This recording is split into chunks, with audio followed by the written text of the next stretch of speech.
Então, quero que vocês abram em Romanos capítulo 5.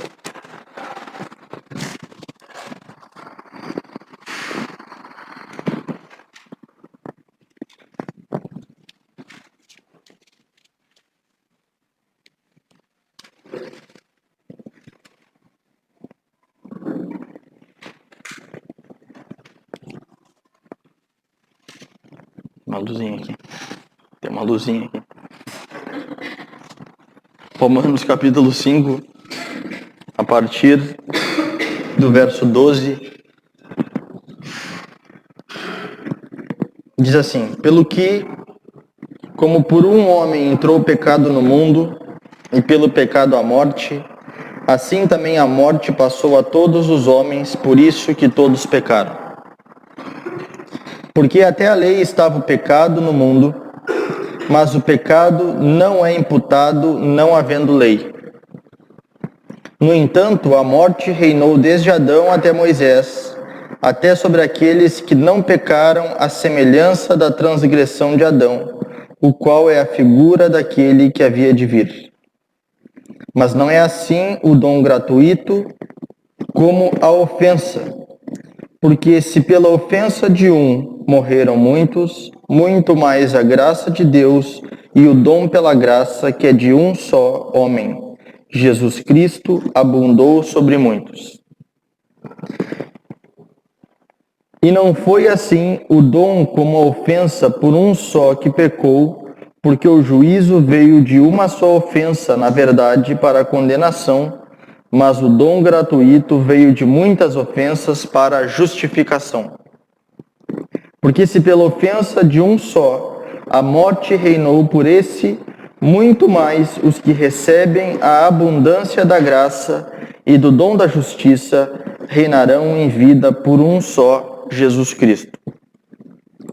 Pois assim como por uma só ofensa veio o juízo sobre todos os homens para a condenação, assim também por um só ato de justiça veio a graça sobre todos os homens para a justificação de vida. Porque como pela desobediência de um só homem muitos foram feitos pecadores, assim pela obediência de um muitos serão feitos justos. Veio, porém, a lei para que a ofensa abundasse, mas onde abundou o pecado, superabundou a graça, para que assim como o pecado reinou na morte, também a graça reinasse pela justiça para a vida eterna, por Jesus Cristo nosso Senhor. Então, essa sequência aqui, ela parece meio complicada, né?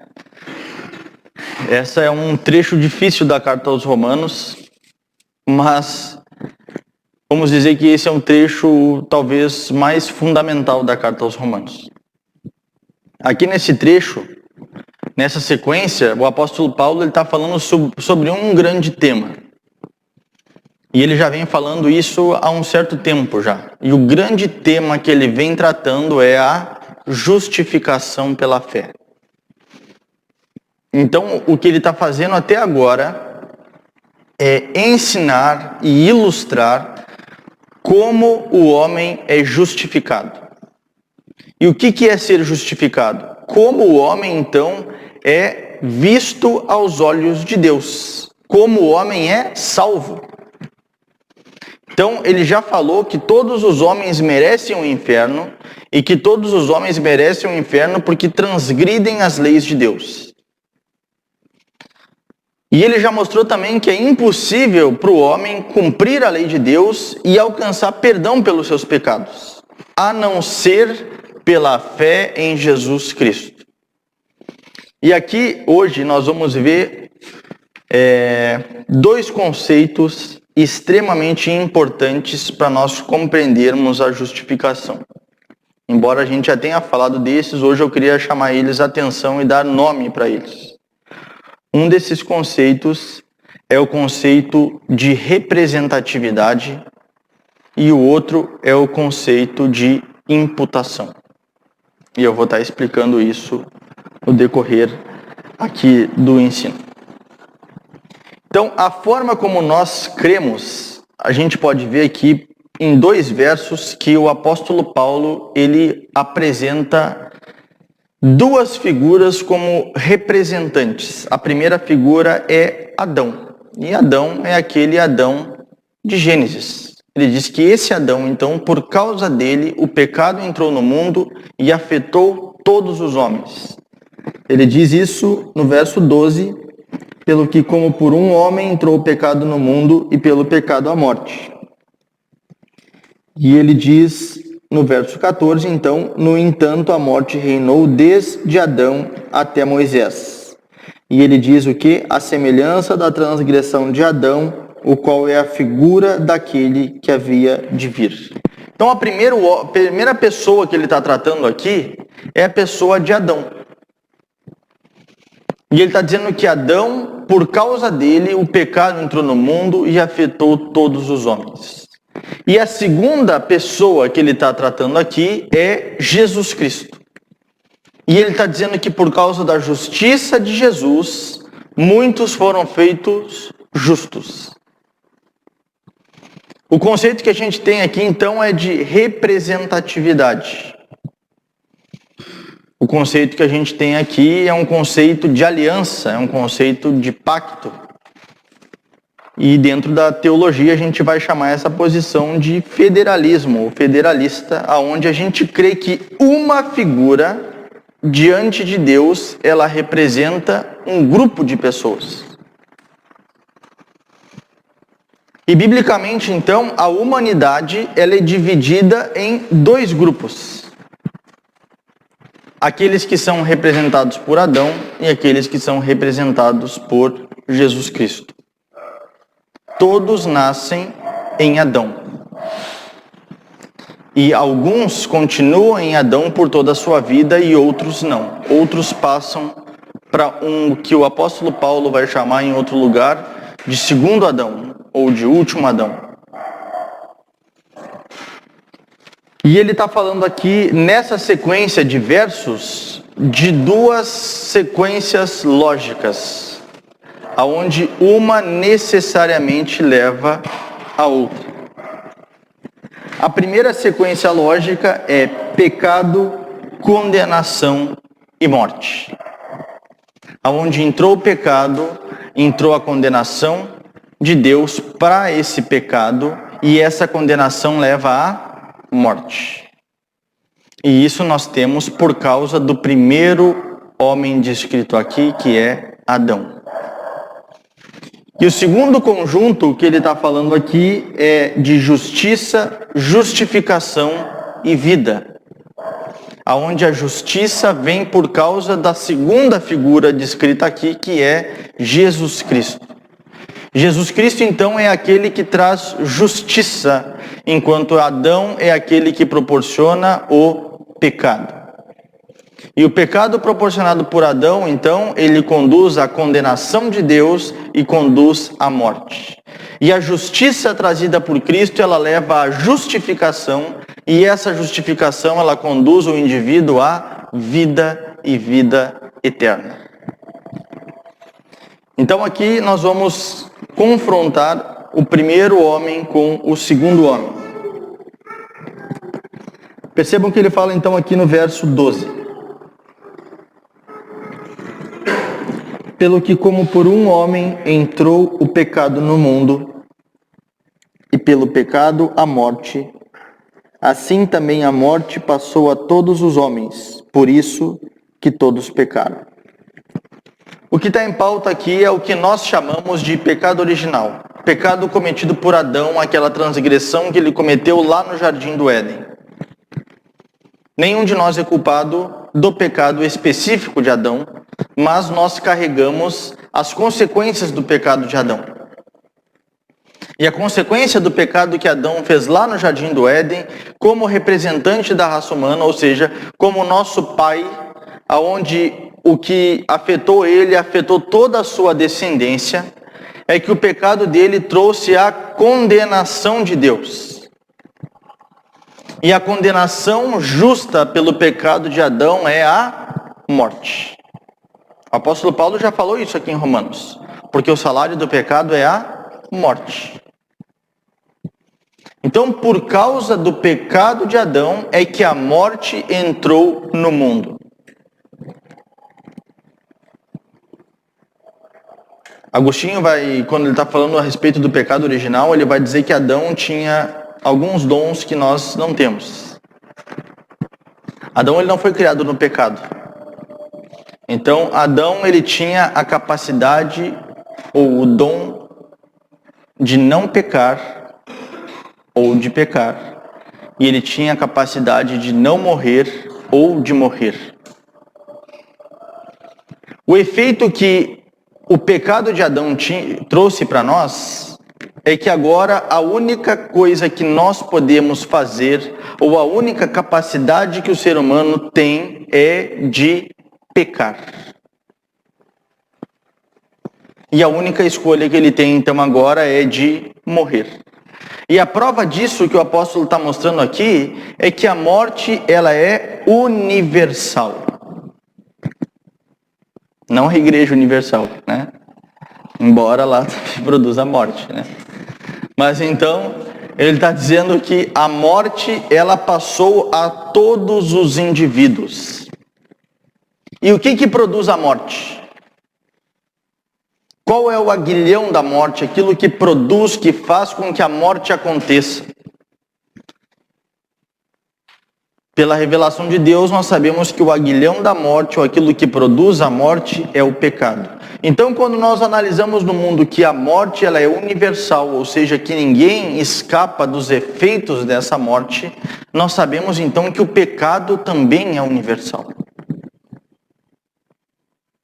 Então, nós sabemos que ninguém escapa dos efeitos do pecado. Nem as crianças recém-nascidas. Vocês concordam comigo? Porque se a gente fosse definir pecado só no âmbito de pecado real, ou seja, o pecado que eu cometo, e essa é uma distinção bíblica também. Existem as crianças, no seu estado de inocência, elas não têm a capacidade elas não têm ainda o entendimento a respeito do bem e do mal, então elas em si não cometem pecado. Ou seja, a gente ainda não pode culpar elas pelo pecado, porque elas ainda não têm a capacidade de entender o que é justo e o que é injusto. E pela Bíblia, a gente sabe que ninguém morre se não for por causa dos efeitos do pecado. As crianças recém-nascidas, elas podem morrer ou não? Antes do estado de consciência delas. Podem? Sim, a gente sabe pela prática que elas morrem. E por que elas podem morrer então? Sem que Deus seja injusto.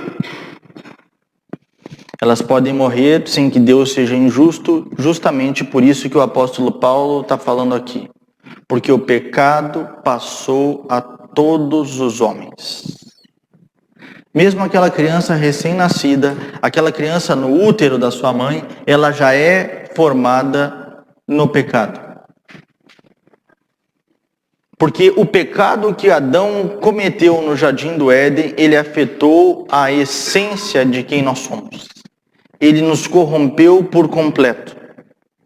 E agora, então, nós nascemos pecadores. Então, nós não somos pecadores porque nós pecamos apenas, mas nós pecamos porque nós já nascemos pecadores. E essa é a extensão e a gravidade do pecado e da ação que Adão proporcionou, não somente para ele, mas para todos os seus descendentes. Então, biblicamente, o que Adão proporcionou para os seus descendentes foi morte. Pelo que, como por um homem entrou o pecado no mundo, e pelo pecado a morte, assim também a morte passou a todos os homens, por isso que todos pecaram. Porque até a lei estava o pecado no mundo, mas o pecado não é imputado não havendo lei. No entanto, a morte reinou desde Adão até Moisés, até sobre aqueles que não pecaram à semelhança da transgressão de Adão, o qual é a figura daquele que havia de vir. Então, o que ele está fazendo aqui? Ele está mostrando assim, biblicamente, como nós definimos o pecado. O pecado é a transgressão da lei, certo? Então, ele está fazendo um parêntese aqui, aonde algumas pessoas que entendiam a respeito da revelação de Deus, algumas objeções que essas pessoas poderiam levantar. Então, olha só, a afirmação que ele trouxe é que todos pecaram. Certo? Prestem bem atenção nisso aqui. Todos pecaram. E pecado é a transgressão da lei. E a lei, ela foi dada, vamos dizer assim, da sua forma mais plena por quem? Por Moisés. Certo? Quando Moisés retira o povo de Israel do Egito, e lá Deus faz um pacto com o povo, uma aliança, e derrama sobre eles os seus mandamentos, a sua lei. Nós temos lá as tábuas do concerto. Aí o que algumas pessoas poderiam levantar? Então, se esse ensino que tu está me dizendo de que todos pecaram, ou seja, de que todos transgrediram os mandamentos de Deus, como se explica o período entre Adão e Moisés? E é isso que o apóstolo Paulo está falando aqui. Verso 13, porque até a lei, ou seja, até a entrega da lei em Moisés, estava o pecado no mundo. Ele está dizendo, existia pecado antes de Moisés entregar a lei. Mas o pecado não é imputado não havendo lei. Ou seja, se não houvesse lei, o pecado não seria imputado nas pessoas. E ele está dizendo, no entanto, a morte reinou desde Adão até Moisés. Ou seja, se eles não tivessem sido culpados de pecado, porque não tinham transgredido a lei, eles não teriam o quê? Morrido. E ele está dizendo aqui, no entanto, a morte reinou desde Adão até Moisés, até sobre aqueles que não pecaram, a semelhança da transgressão de Adão, o qual é a figura daquele que havia de vir. Aqui nesse ponto, muitos entendem que são as crianças recém-nascidas que ainda não têm a capacidade de discernir, quando ele diz assim, até sobre aqueles que não pecaram a semelhança da transgressão de Adão, ou seja, que não sabiam, elas também morriam naquele período, o qual é a figura daquele que havia de vir. Mas outros entendem que a morte afetou todas as pessoas indiscriminadamente, até aquelas que não estavam debaixo de uma revelação especial de Deus. Que pessoas tinham revelação especial de Deus do período de Adão até Moisés? A gente pode citar várias. Abraão, Isaac, Jacó, todos eles estavam debaixo da graça e de uma revelação especial de Deus até aquele período, né? Os patriarcas. Então ele está mostrando aqui que a morte ela é universal e que mesmo antes da entrega da lei por Moisés, já existia lei e já existia julgamento da parte de Deus. Vocês concordam comigo que se as pessoas não tivessem entendimento do que era certo e o que era errado naquele período, muitas passagens não seriam explicadas. Por exemplo, Abraão, quando ele passa pela terra do Egito e lá o rei pega a mulher de Abraão e depois num sonho o Senhor aparece para aquele rei. O que aquele rei fala para Abraão? Por que tu não me avisou? Porque senão eu cometeria grande pecado. Quando é descrito as maldades feitas naquele período, os homicídios, as mortes, as pessoas já sabiam que aquelas coisas eram malignas, mesmo não havendo a lei escrita nas tábuas como foi entregue para Moisés. E naquele período Deus também já executava seus julgamentos e seus juízos por causa do pecado. Dois exemplos clássicos que a gente pode citar do julgamento de Deus já do pecado antes da entrega da lei são, por exemplo, o dilúvio e a destruição de Sodoma e de Gomorra. Então, o que o apóstolo está mostrando aqui é que mesmo sem entrega das tábuas da aliança, sem entrega da lei, já existia lei. E ele já abordou essa lei existente, a lei da consciência, aquela lei que está nos nossos corações, e já existia também o testemunho na criação, e mesmo assim essas pessoas voluntariamente desobedeciam esse conhecimento natural que os homens têm sobre o que é justo e o que é injusto.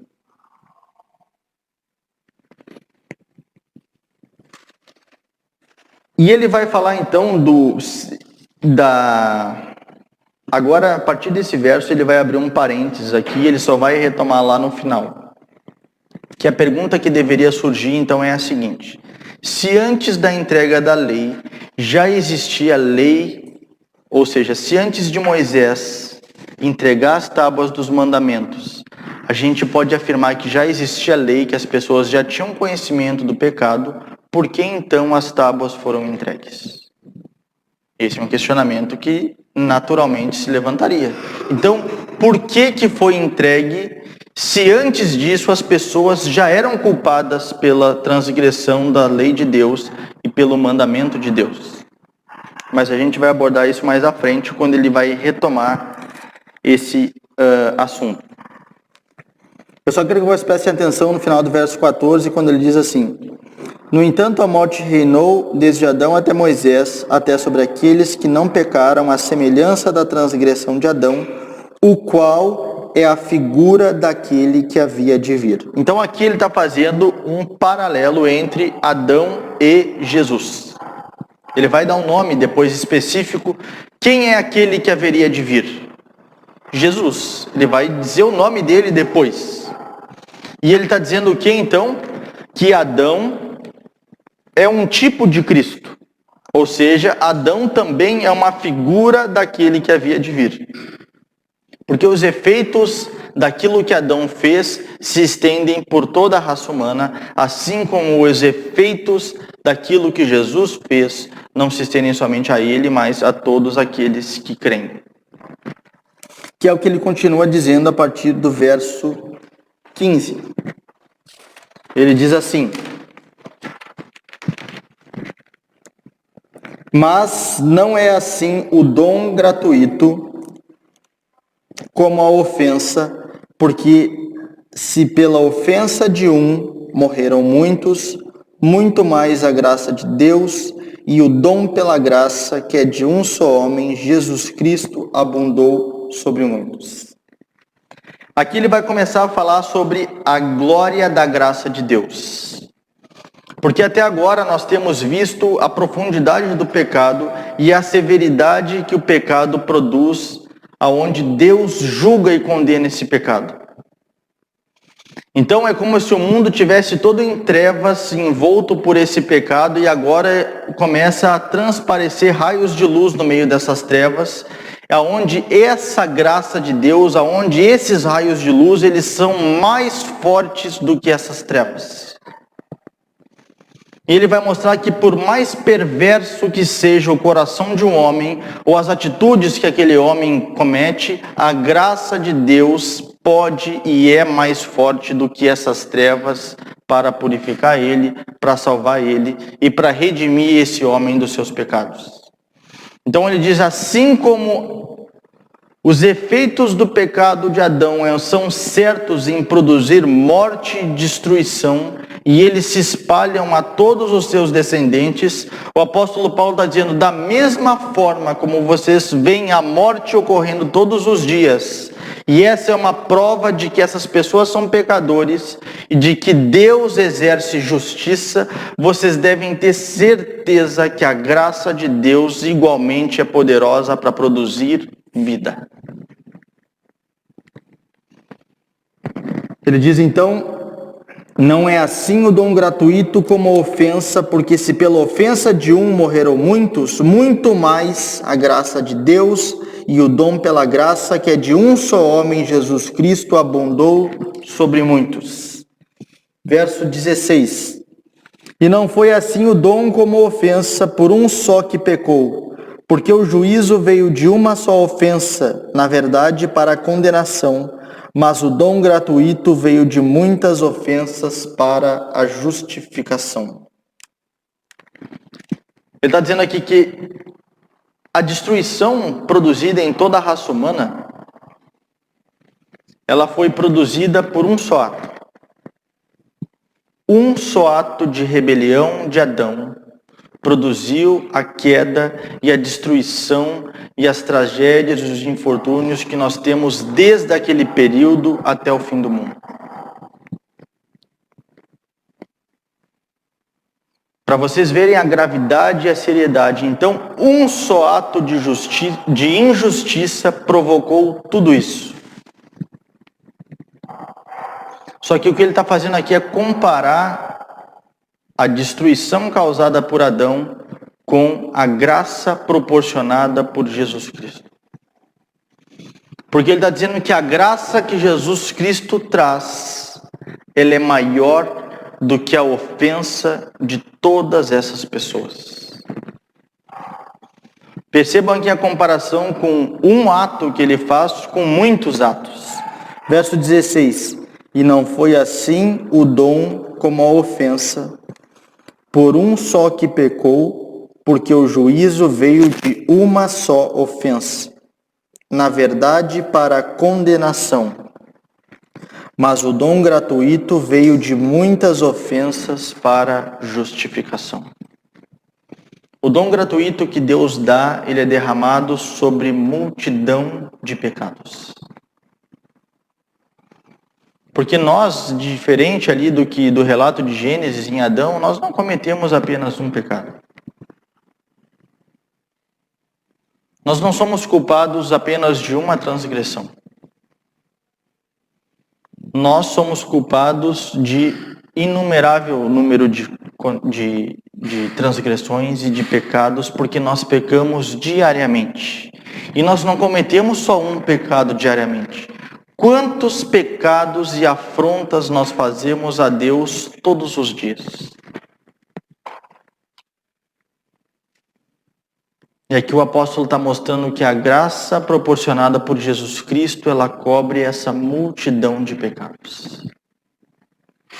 A graça e o amor que Jesus derrama sobre a igreja cobrem todas as suas ofensas, ao ponto de transformar nossas vidas pecadoras e ímpias em vidas santas e dedicadas a Deus.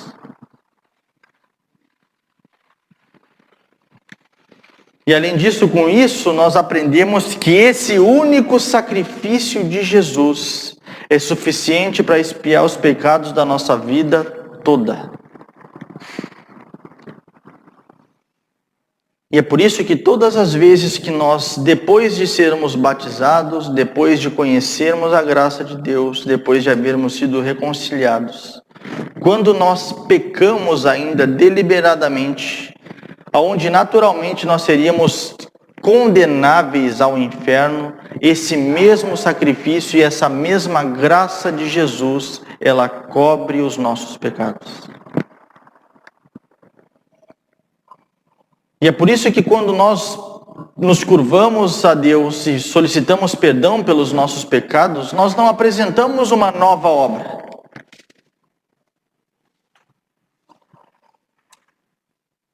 Quando nós nos curvamos para pedir perdão pelos nossos pecados, nós nos curvamos na frente da mesma cruz que nos salvou um dia e ela nos salva durante toda a nossa vida. É da única cruz que pende Jesus que nós temos acesso à graça de Deus, porque ela cobre multidão de pecados. E ela não cobre apenas multidão de pecados no sentido de multidão de pessoas, mas ela cobre a multidão de pecados de cada pessoa. E aqui então o apóstolo Paulo está comparando os efeitos do pecado com os efeitos da graça. Onde ele está mostrando assim, por mais perversos que sejam os efeitos do pecado, Por mais destruição que esse pecado proporcionou, aqueles que se chegam na frente da cruz de Jesus e pela fé creem na sua obra, essa graça de Deus, essa graça de Jesus é mais forte do que a multidão dos nossos pecados.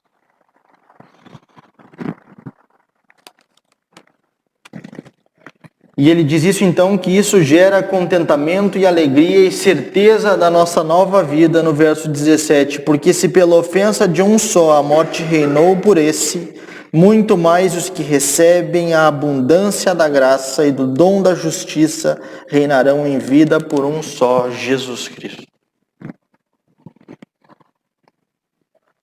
Então a certeza como esse pecado gerou um império de morte e um reinado de morte, a certeza deve ser maior de que os méritos de Jesus e o sacrifício de Jesus apresentados naquela cruz geram em nós uma vida de justiça, uma vida de retidão, onde nos é apresentado, como ele diz aqui, um reino de vida. Ele diz: a abundância da graça e do dom da justiça reinarão em vida por um só, Jesus Cristo. Pois assim como por uma só ofensa veio o juízo sobre todos os homens para condenação, assim também por um só ato de justiça veio a graça sobre todos os homens para a justificação de vida. Porque como pela desobediência de um só homem, muitos foram feitos pecadores, assim pela obediência de um, muitos serão feitos justos. E aqui nós temos então o apóstolo Paulo falando clara e explicitamente sobre aquilo que nós chamamos então de imputação. Então, as consequências do pecado original é que aquele pecado cometido por Adão, ele também nos afeta. Ele também é passado de geração em geração. E infelizmente, todas as vezes que nós temos filhos, esses nossos filhos também nascem com essa nossa natureza caída, até serem redimidos por Jesus Cristo. E é por isso que nós, os crentes, nós temos uma expectativa diferente das pessoas que não são crentes. Porque as promessas que estão sobre nós é que nós sabemos que mesmo os filhos que nós gerarmos, que vão nascer naturalmente com essa semente do pecado, a promessa e a confiança que Jesus nos alimenta é que eles serão também renovados por essa graça. Mas o que ele está dizendo aqui então é que o que Jesus faz na cruz como nosso representante é que ele derrama, ele imputa, Deus declara a sua justiça sobre nós. Então o que Jesus fez na cruz e o que está envolvido aqui nessa justificação pela fé é que Deus declara os crentes justos. E é que Cristo toma sobre si a nossa injustiça. E é esse ato de justiça que ele está falando aqui, é a entrega de Jesus, a sua vida na cruz. Ele diz o quê? Porque como pela desobediência de um só homem, muitos foram feitos pecadores, assim pela obediência de um, muitos serão feitos justos. E aqui está envolvido não só a cruz, mas a vida de Jesus. Porque eu quero que vocês pensem comigo. Se o problema todo da humanidade fosse que Jesus só precisasse ser crucificado, ou seja, que a única coisa que Jesus precisasse fazer era ser crucificado, então por que ele veio ao mundo como uma criança? Por que ele não encarnou, não assumiu a nossa natureza já numa idade pronta para ser crucificado, desceu dos céus, foi crucificado e subiu de novo? Aqui o apóstolo Paulo está falando pela obediência e pela vida de Jesus. E assim nós explicamos do porquê era necessário que Jesus se encarnasse e assumisse a nossa natureza completamente, passando por todas as etapas da vida que nós passamos. Porque ele foi feito à semelhança desse Adão. Ele foi criado assim como esse Adão. E diferente desse primeiro Adão, ele não sucumbiu às tentações. Diferente deste primeiro Adão que foi tentado no jardim e sucumbiu à tentação, e com isso ele trouxe ruína, Jesus não sucumbiu.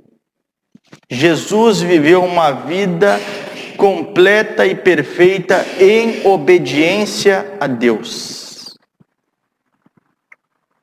Porque vocês lembram da promessa feita a Adão no jardim do Éden? Qual que era a promessa feita a Adão no jardim do Éden?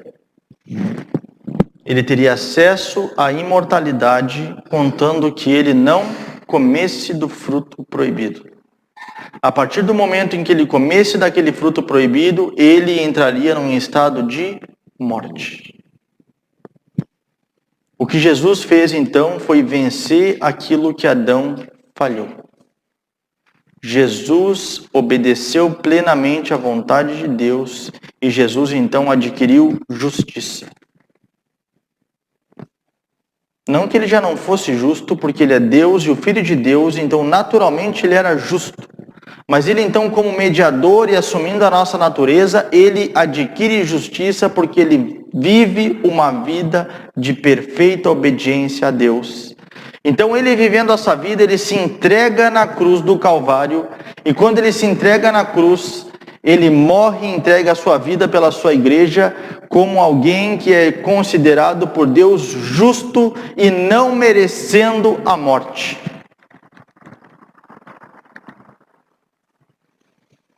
Então, nesse relato aqui que nós lemos do apóstolo Paulo, a única pessoa que passou por esse mundo que não merecia morrer, porque essa pessoa não tinha pecado, ela voluntariamente entrega a sua vida pela sua igreja. E ele entregando a sua vida, então, Deus declara Jesus culpado dos nossos pecados. Deus pega os nossos pecados e lança eles sobre Jesus. Cada um dos pecados que nós cometemos, eles foram lançados em Jesus e ele foi declarado, então, culpado. E é por isso que o apóstolo vai dizer em outro lugar que aquele que não conheceu o pecado, Deus o fez pecado por nós. E aquele que era o bem-aventurado de Deus, o Filho de Deus, precioso de Deus, Deus o fez maldição em nosso lugar. E nós, que merecíamos a morte e a destruição que aconteceu com Jesus na cruz, Deus nos declara justos, por causa dessa justiça de Cristo. E é por isso que ele diz então, porque como pela desobediência de um só homem, muitos foram feitos pecadores, assim pela obediência de um, muitos serão feitos justos.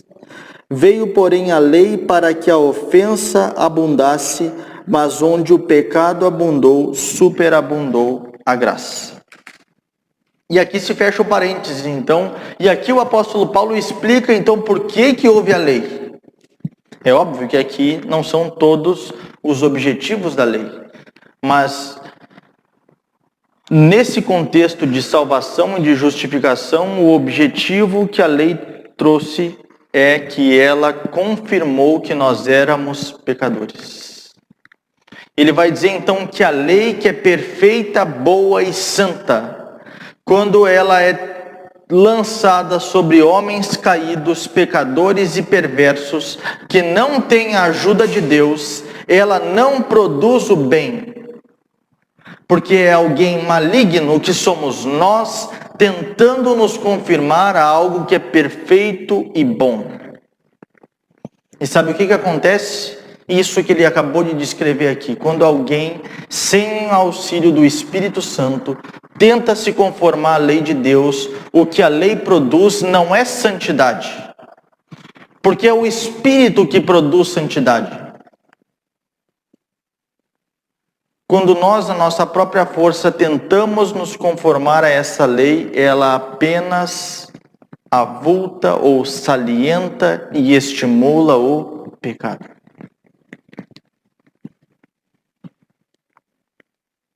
Porque aí nós conhecemos o que nós não podemos fazer. E sem a ajuda do Espírito de Deus, quando nós conhecemos o que nós não podemos fazer, isso nos gera não o temor a Deus, mas isso nos gera a maior vontade de fazer o que é proibido. E aquelas coisas que a lei nos estimula a fazer, sem o Espírito de Deus, nós não fazemos elas, porque nós, quando confrontados com esses mandamentos, eles nos são pesados. Então é por isso que o apóstolo diz: veio, porém, a lei para que a ofensa abundasse. Então, quando nós analisamos os mandamentos de Deus e comparamos com as nossas vidas, além de eles não produzirem bem, nós enxergamos o quão perdido nós somos. Porque quando nós não temos uma lei nos nossos ouvidos, nós nos tornamos passivos em relação ao pecado. Nós deixamos de ligar para o que é errado. Vocês querem um exemplo? Quem tem carteira de motorista aí vai entender o que eu estou dizendo. Se a gente está numa via, a gente está numa estrada, e tem leis de trânsito, certo? Existem leis de trânsito aqui no nosso país. E eu estou lá andando com o meu carro, estou com pressa, e tem uma plaquinha de 40 km por hora só. Passo por aquela placa. Se eu estou com pressa, dependendo, aquela placa serve de alguma coisa para mim? Não. Agora lá na frente tem um carinha segurando aquela arminha assim para medir a velocidade, né? Aí nós nos tornamos... aí nós somos, né, um motorista padrão, né? Quando a gente está andando sem cinto, está andando, sei lá, uma coisa que não poderia, lá na frente a gente vê as luzinhas piscando, a gente já o quê? Todo mundo está de cinto no carro, aí se preocupa em estar 100%. Porque a gente sabe que alguma coisa pode acontecer se a autoridade nos pegar. Então a lei, ela também produz esse sentimento em nós. Quando nós estamos longe desses mandamentos e da lei de Deus, nós nos tornamos... Tanto faz, a gente se acostuma com o pecado. Nós nos tornamos negligentes com o pecado. E nós nos lembramos, quando nós agimos assim, por exemplo, no trânsito, que nós não nos preocupamos de fato em preservar a nossa vida no trânsito e seguir as leis. Às vezes a gente desobedece para não sofrer a punição. E o mesmo acontece com os mandamentos sem o Espírito de Deus agindo em nós. Então veio, porém, a lei para que a ofensa abundasse, mas onde abundou o pecado, superabundou a graça. E ele está mostrando aqui então que todo esse cenário de podridão que o pecado gera, aonde toda essa corrupção que o pecado gera, ele não é comparável à graça de Deus. A graça de Deus é maior do que o pecado. E a graça de Deus, ela triunfa sobre o juízo de Deus.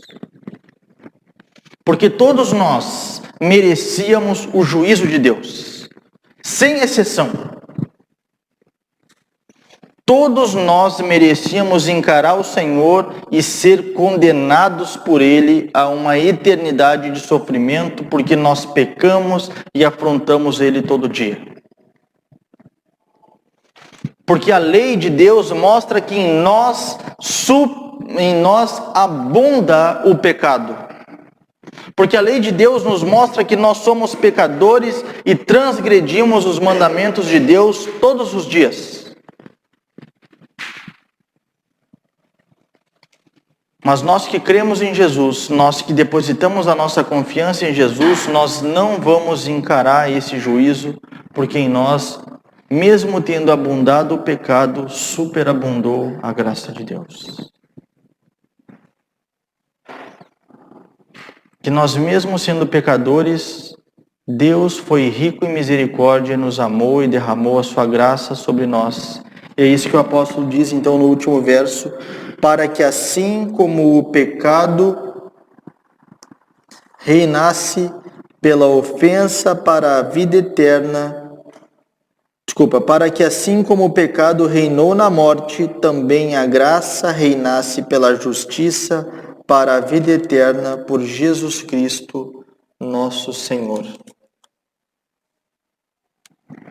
Ele mostra aqui então que essa graça, ela destrói o reinado do pecado. Aonde reinou o pecado, agora não reina mais. E isso é a porta de entrada para nós entrarmos para o capítulo 6, a partir da semana que vem, onde ele vai falar do que acontece após a justificação, ao que acontece a vida de santidade. Porque em nós, até nós encontrarmos Jesus, reinava o pecado em nós. Agora não pode mais. Agora nós estamos debaixo do reinado da graça de Jesus Cristo.